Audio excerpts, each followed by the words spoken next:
Stephanie Brown and Anna Marie Long. Welcome to the Compared to Who podcast. Yes, thank you for Hi, having thanks us. for having us.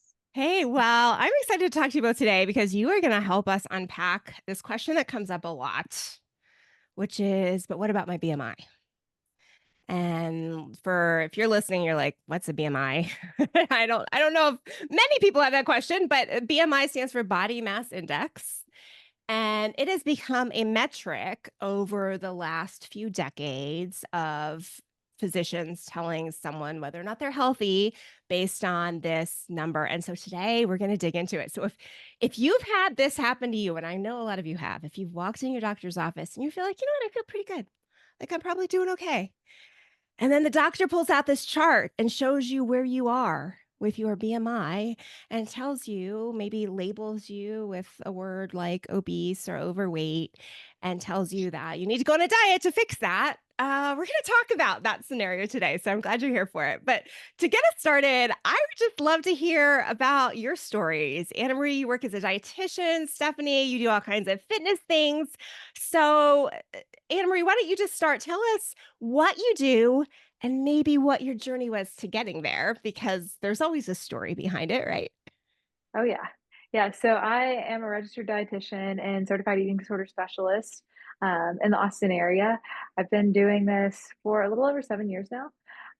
And I work almost exclusively with eating disorders. So I kind of came into eating disorders, or I came into the nutrition field originally because I was spending a lot of time just Googling stuff and like doing my own quote unquote research and um, spending a lot of time just counting calories, doing all the things that I tell my clients not to do. And I took a nutrition class and I said, oh, I can major in this. This would be great. I can, well, at the time it was not motivated by the best reasons, but I thought, oh, I can help people change their bodies. And then the more that I learned about nutrition and the more that I learned about intuitive eating, I was like, wait, why do people need to change their bodies? Why can't we just fuel our bodies with what they need and trust God with the rest? Um, and so read intuitive eating and thought, oh, well, I'm going to do this. I read the whole book in less than a week and said, okay, I'm going to be an intuitive eater. No more tracking, no more, any of the other things that I was doing. And as most of y'all probably can assume, it wasn't that easy. Um, and just over time, kind of doing my own work was like, okay, like I want to do intuitive eating work. I'm like, I want to teach people how to eat intuitively and kind of got into eating disorders when I was an intern. Really loved it and loved helping people improve their body image. And um, yeah, just kind of got into it that way, but also kind of had to do my own work before I even started. And yeah, and just really thanking God that my path to becoming a dietitian was not not the ideal path, but also like I'm really glad that he has me here and he has me helping people improve their relationships with food and relearn how food actually works in our bodies despite what diet culture says. Yeah, that's so good. And I mean, I think it's important to like what you said, like you didn't just go from counting calories and all the things to, oh, I read intuitive eating. Now I'm an intuitive eater. Like there's work to be done there. So I appreciate that. And I appreciate you. And I know that when you walk through it yourself, that just equips you on a whole nother level. Like, of course, you can help people not having walked through it, but once you know the drill, you are just so much more effective in being able to help people. So, Stephanie, let's hear about you and what you do. I graduated this past May from UT Austin with in a bachelor's in nutrition, and I'm currently getting my master's in human services counseling and about to enter into my dietetic internship to finish and hopefully become a registered dietitian. But throughout college, I um, similarly, I guess, going back a little bit more, early high school, my mom had a few rounds of breast cancer, and I also fell into this trap of I'm always a control person and thought that I could control, oh, why did this come back? Oh, it must be Google tells me that X food causes cancer, which there's so much more depth than that, but I took it as it will because I just wanted quick answers and quickly developed my own food fears, as well as grew up in the competitive cheer world. And so lots of unhealthy body image and unhealthy body talk. I spiraled into an eating disorder myself all throughout high school and recovered at the end of my junior year and I was introduced to the gospel kind of over the span of my senior year of high school and came to know the Lord right before I moved to college. And in college, I thought I wanted to go a little bit more of the research route with nutrition. And while I still do love the research route, that still wasn't fully where I felt like I was super passionate about. And so I got introduced to Anna Marie and was able to intern with her. And that's where I really kind of solidified the desire to want to follow in the path to be a registered dietitian. And simultaneously was going through our local church's recovery, gospel center recovery program, and then began to serve there and really saw the heart to have the gospel as the central focus to any recovery from any struggle. And so graduated, like I said, in May and took a little gap year to do a theology program working in a recovery ministry here in Dallas. And yeah, hoping to get working in the field somewhat soon. But I also, in my side, work as a certified personal trainer and love getting to just help people find joy in movement and learn how to listen to their body. Because I think intuitive movement is just as important as intuitive eating. Yeah, I love that. And I love that you said that the gospel is important to recovery because I work with a lot of women that have tried all the other things, all the other programs that are out there that don't involve any spiritual aspect whatsoever. And it's like, yeah, you can try to fix this physically, you can try to behavior modify, you can try to do all those things, but until you start experiencing some heart change, ain't nothing going to really happen very long term. So I love that. Well, you guys have done a lot of research. And in your research, you uncovered some interesting facts around the BMI. Now, this is like, honestly, like I've seen just in the last year or so, like this is becoming a little bit more mainstream. Like, depending on who you follow on Instagram, you may have seen some of this. But I feel like by and large, most people just believe that the BMI, the body mass index chart was like created by this like stellar group of doctors and, just like this really scientific data driven like calculation that doctors use. And it's not, is it, Anna Marie? No, it is not at all. And so the BMI was actually created in the 1800s by a Belgian man, and I'm going to butcher the pronunciation of his name, but it's Adolf Quetelet, which again, don't quote me on that pronunciation.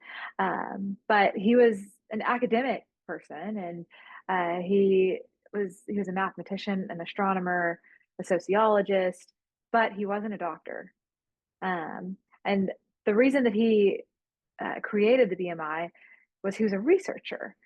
Um, and so he was trying to find the quote unquote average man of Belgian and Dutch descent.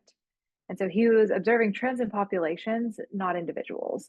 And so what he did was he took weight in kilograms and divided it by height in meters squared.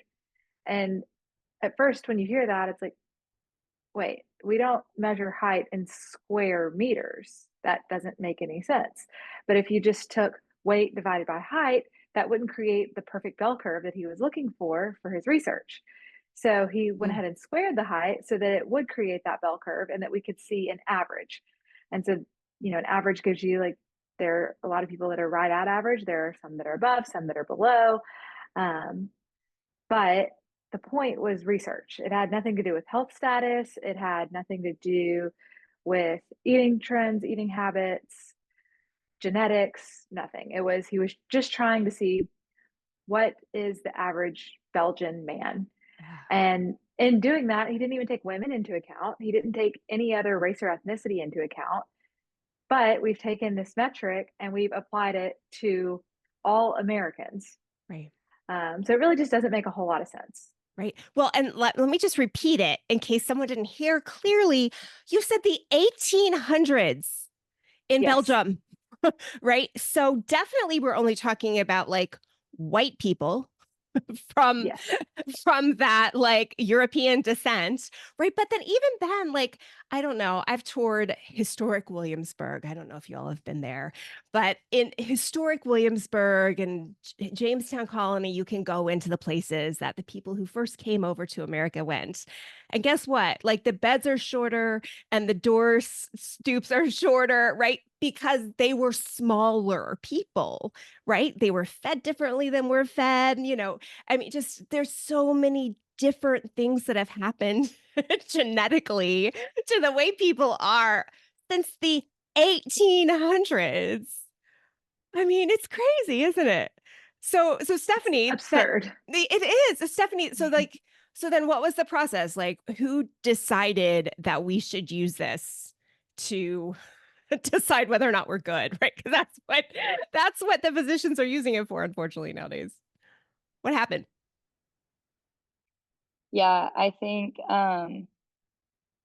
this whole idea of finding the average and finding the bell curve, like you said, for research purposes, just gave the classic chart that everyone wants to see. And it was easy to look at and it's easy to understand. And so I just kind of the research world adopted that. Um, and ever since then, the numbers have kind of changed from the set points. And so, for instance, we talked about that was created in the 1800s, but in the early 1900s,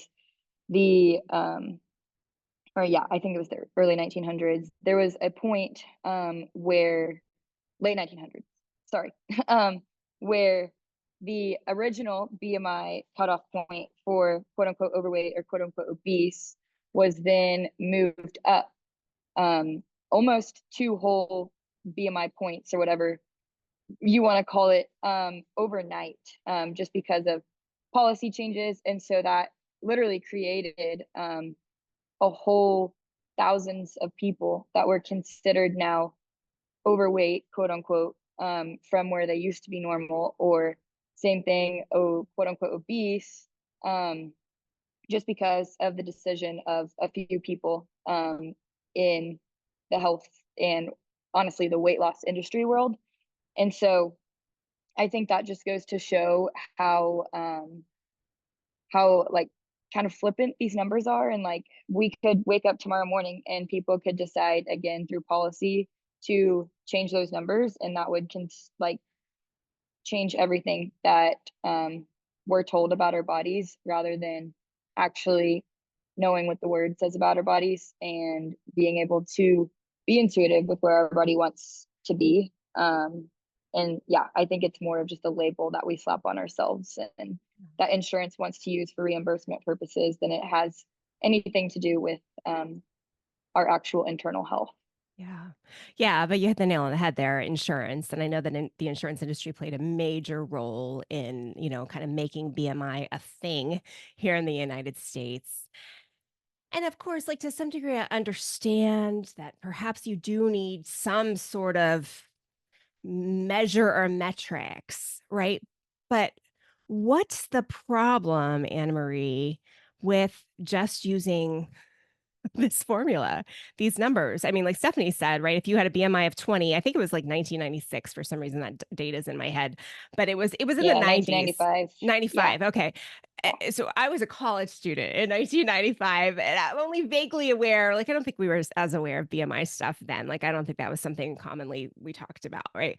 But like overnight, if you had like a 20 BMI, like all of a sudden, or 22 or whatever the number was, like all of a sudden you got adjusted 2 points differently to where now you might have been healthy in 1994. Now in 1995, you're overweight or obese. Like what's the problem with using something this simple, Anna Marie?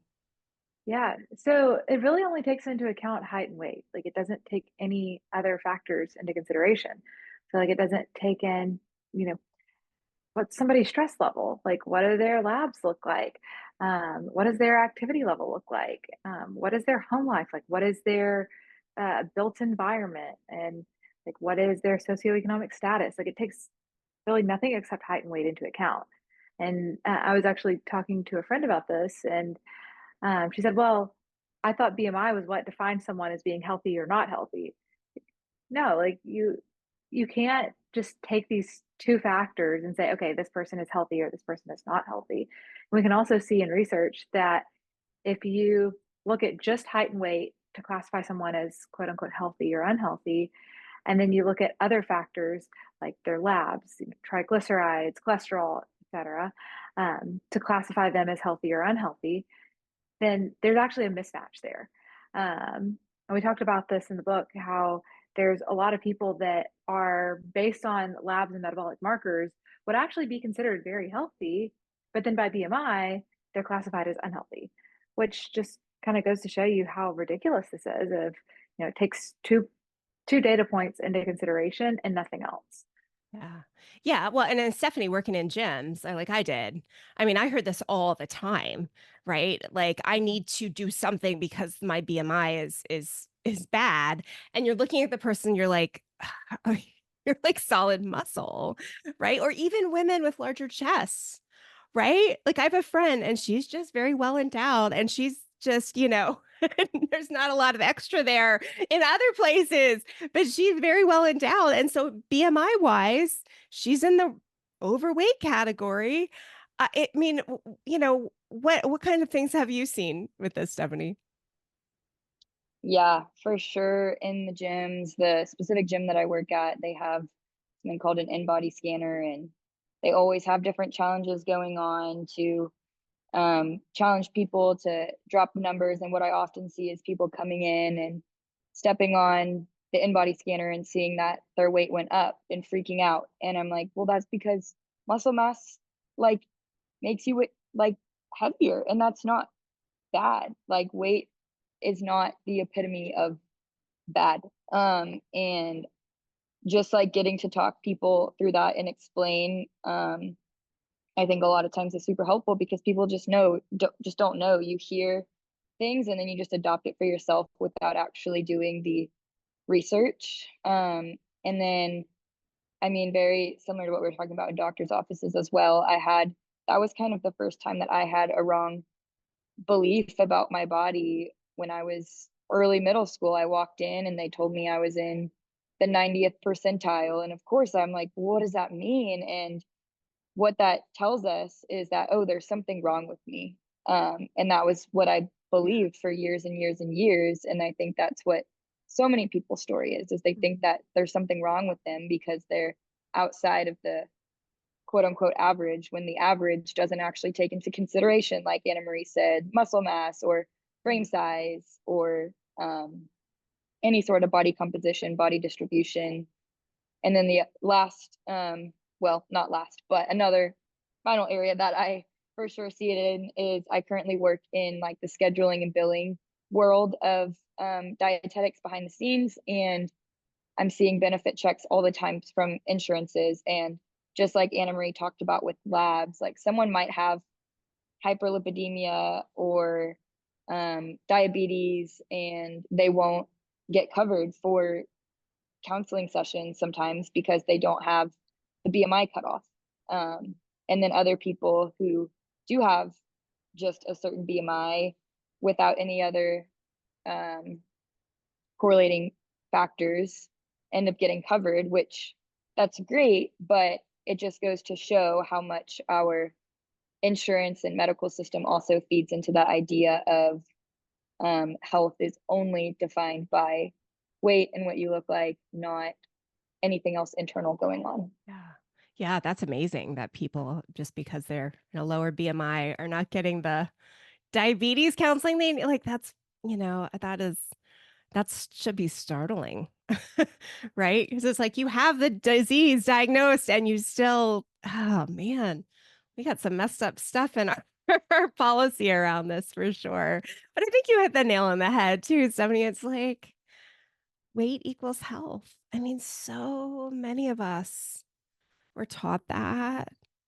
that's like a deep neural pathway that it is hard to redirect to build another one. What are you thinking, Anna Marie? Oh yeah, absolutely. Like, when you're told by your doctor or, by any provider, like, oh, this is where you're at, you should change it, then it puts that ownership on you. When in reality, like, we don't get to choose our weight. In the same way we don't get to choose our height, BMI is weight in kilograms divided by height in meters squared. Like, they wouldn't say, okay, well, go get taller. Like, no, like, that's absurd. In the same way that, like, you can engage in disordered behaviors to manipulate your weight, but if you're listening to your body or listening to those God-given hunger cues, then you can't really control your weight.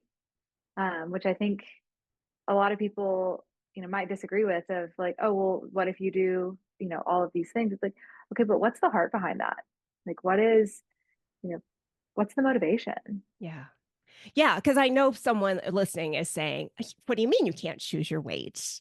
Like, if I would just stop eating ice cream and, replace like all my meals with shakes or something, I know I could choose a smaller weight. But that actually doesn't even practically pan out from the research, does it, Stephanie? I mean, like, we know that dieting doesn't work long term, does it?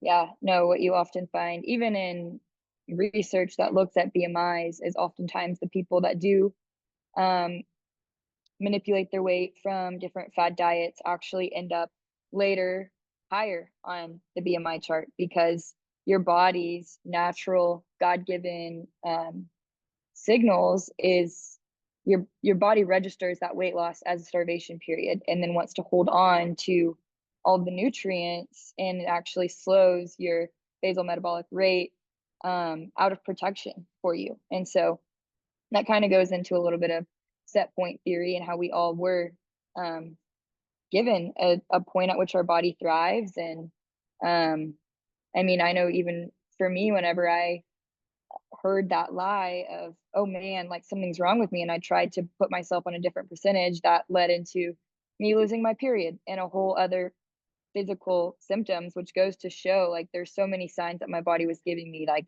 you're not supposed to be here. But then if we continue to look to the right or to the left of, well, their body is functioning at that weight and their body is functioning in this way, that just takes our eyes off of God and how he made us and onto other people around us. And um, yeah, our bodies were just all made to be different, and that glorifies God and that shows just the diversity. And so, yeah.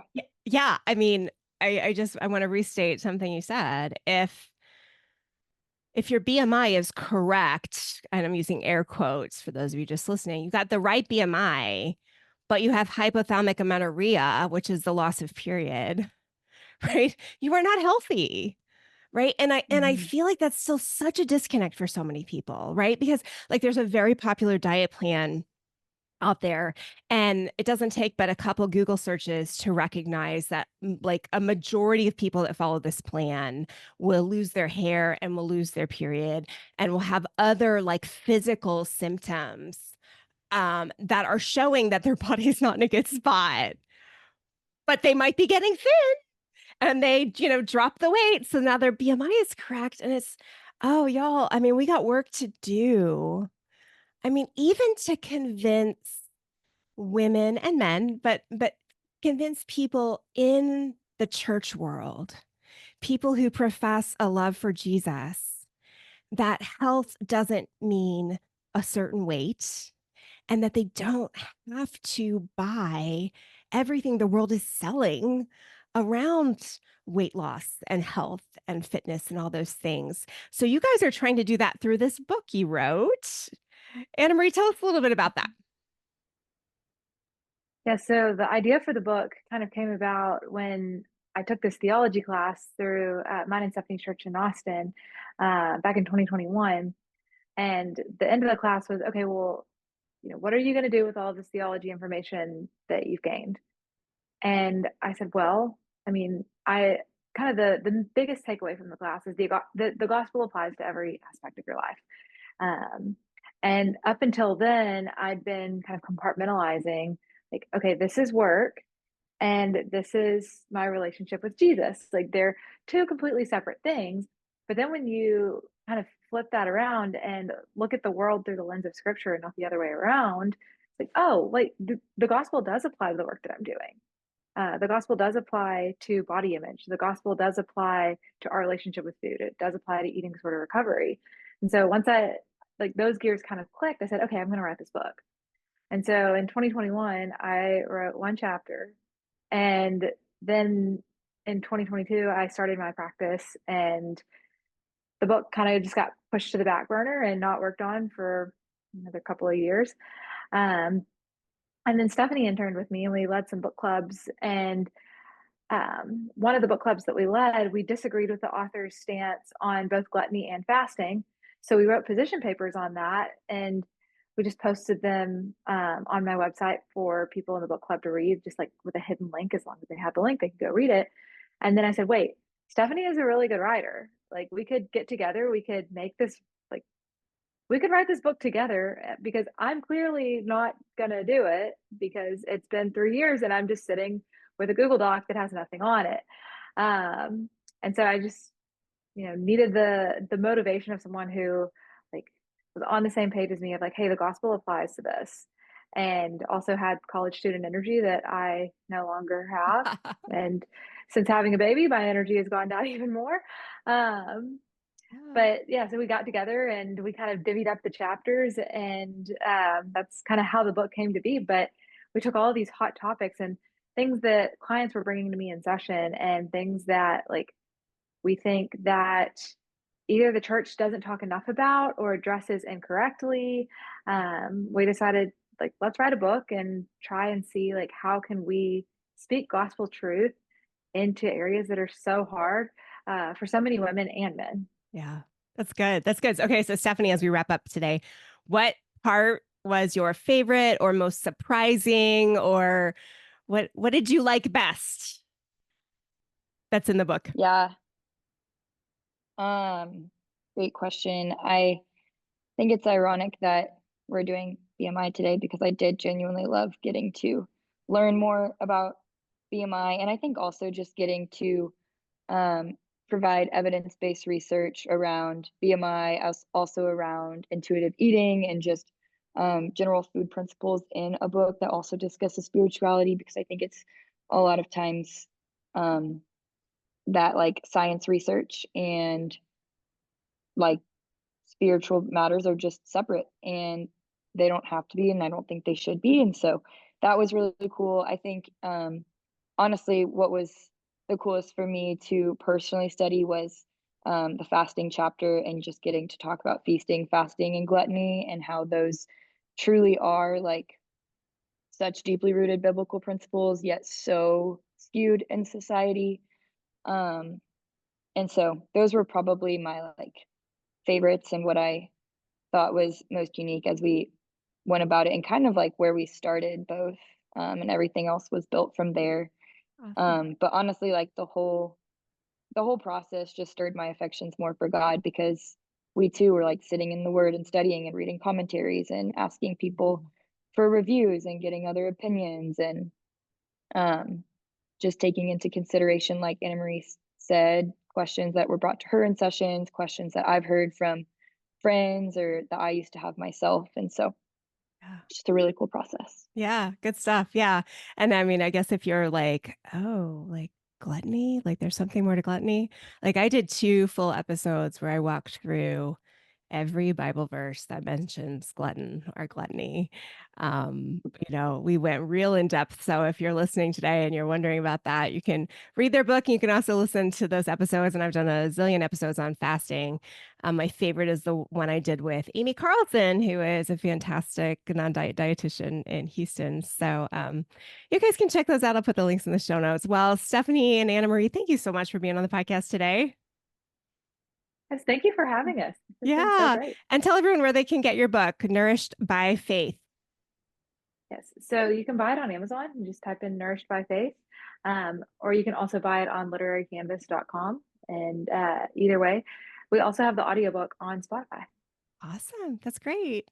Well, and are you taking new clients, Anna Marie?